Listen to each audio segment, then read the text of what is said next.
అధ్యక్ష, ఈ రెవెన్యూ శాఖ మార్చులకు సంబంధించింది మహమూద్ అలీ గారికి. తెలంగాణ రాష్ట్రంలో ఈ జిల్లాల ఏర్పాటు తర్వాత ఖమ్మం జిల్లాలో సత్తుపల్లికి తీవ్ర అన్యాయం జరిగింది. గత 55 రోజులుగా సత్తుపల్లిని జిల్లా కోరుతూ పెద్ద ఎత్తున అక్కడ ప్రజలు ఆందోళనలో పాల్గొంటున్నారు. ఒక ముఖ్యమంత్రిని, కేంద్ర మంత్రిగా ఎంతో మందిని అందించిన సత్తుపల్లి ఈరోజు తీవ్ర అన్యాయానికి గురికావడం జరిగింది. వరంగల్ జిల్లాను 5 జిల్లాలు చేశారు.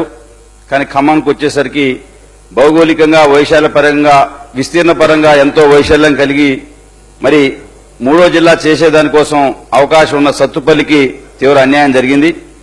అందుకని సత్తుపల్లిని జిల్లా కేంద్రంగా ఏర్పాటు చేయాలని చెప్పి మీ ద్వారా ప్రభుత్వాన్ని విజ్ఞప్తి చేస్తున్నాం. అధ్యక్ష, 2 నిమిషాలు.